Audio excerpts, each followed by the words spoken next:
Pat Collins of CBS Morning News calls, if you see no more than one film a year. Did you know that there is a country in Southeast Asia known as the Killing Field, where close to 2 million people were slaughtered to death?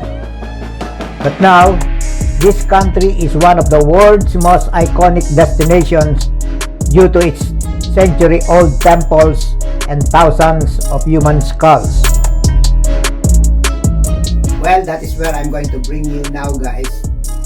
But before we dive into that country, just a reminder, at the end of this video, we will have the usual trivia question that may win you a nice t-shirt with my 2 YouTube channels logos embedded on it. This is the t-shirt, guys. So, stay with me.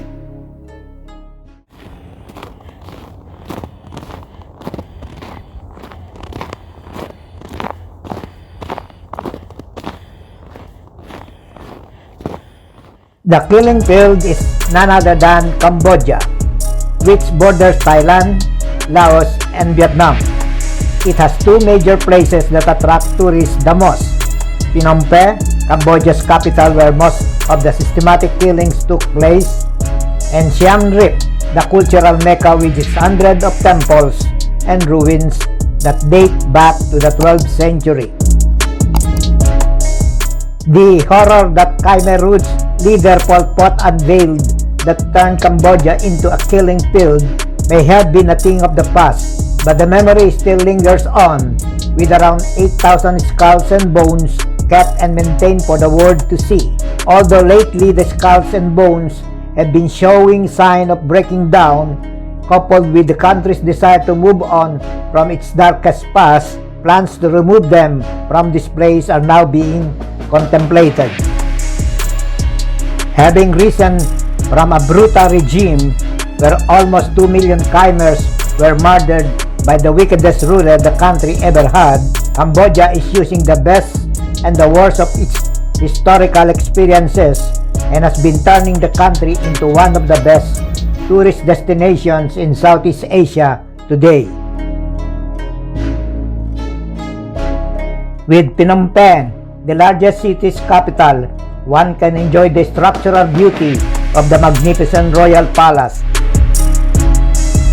get educated with its historical memorials, and understand how the people were systematically tortured in the Genocide Museum that serves as an interrogation and detention center a little over 40 years ago.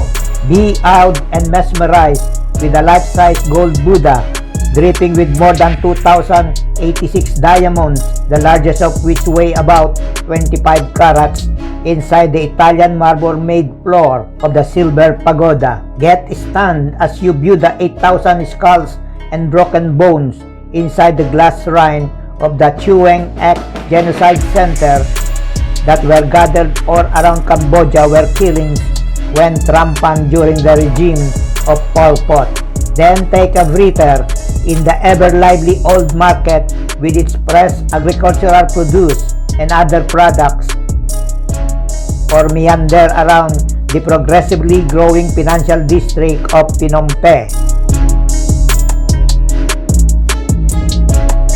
Moving on to the other city, Siem Reap is where one finds over 100 temples and ruins.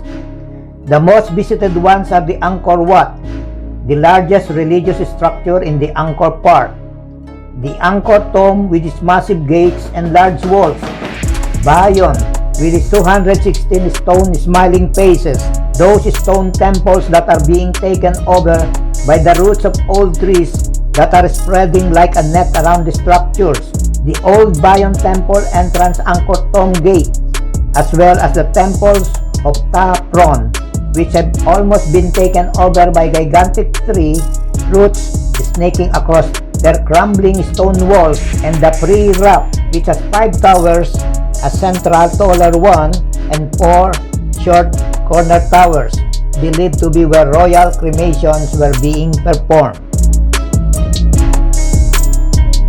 The vast Angkor archaeological structure and ruins are spread over about 400 kilometers of Cambodia's northern province of Siem Reap and could be explored in about 3 or more days depending on how meticulous or probing one could be. The temples of Siem Reap are architectural masterpieces with their elaborate and detailed designs carved out of stones. To experience these temples and ruins, one has got to be strong enough, as there would be a lot of walking, climbing up and down flight of steep steps or narrow stairways made of sandstone blocks, or going over a jumble of big slabs of stones under the scorching heat of the sun. The humid weather condition of Siem Reap, or sometimes a light rain that suddenly pours in as one navigates the magical beauty of Angkor Wat. Anyone who explored the ruins of Angkor would surely end up soaking wet in perspiration or grasping for air at the end of even just 1 or 2 archaeological sites. Aside from the temples and ruins that are available for exploration, there are still sites believed to exist that are yet to be excavated in Siem Reap. With what Phnom Penh and Siem Reap offer, the tourist influx has grown from 2.1 million in 2016 to 2.28 million just last year of 2022, with Siem Reap attracting more tourists all over the world. Besides, it is relatively inexpensive to visit, stay, and enjoy Cambodia. A US dollar can reach a lot more. No wonder when a Khmer is asked for the price of whatever is being transacted either in Phnom Penh or in Siem Reap, one surprisingly responds in dollars, a very clear indication that real Cambodia's currency has taken a backseat in favor of the US dollar, where everything is measured in American currency. Finally, one of the best ways to go around these vast temples and ruins is by a tuk-tuk taxi, a rickshaw with the front end of a motorcycle, a common means of transportation that brings tourists to the different historical sites and interesting places. Sokha Khan, a well-mannered guy who can speak English despite having only a very little education, was the tuk-tuk driver that Lev Pok, manager of Angkor Twinkle Boutique Villa, assigned to me, where I booked myself for the duration of my stay at Angkor. Sokha obliges every time I request him to stop along the way. A very nice guy, I would say. He went out of the usual route he took to the ruins whenever I saw something that interested me enough to photograph. He never asked for any additional fee for those extra services. He accommodated my request without hesitation. He even brought me to his family deep in a rural area. What is more, he was punctual in our appointment, very humble, and always gave me a free bottle of water every time he saw me perspiring. He said he has a store in the old market where his 2-month pregnant wife sells souvenir items. It was their first baby. During my last day in Siem Reap, I treated him and his wife, together with Lev Pok, to a dinner at Amok Restaurant at Street 9 of the Old Friends Quarter, reportedly one of the most expensive restaurants in Siem Reap. It offers famous Khmer dishes like Amok fish, Amok pork, and Amok chicken, a namesake of the restaurant.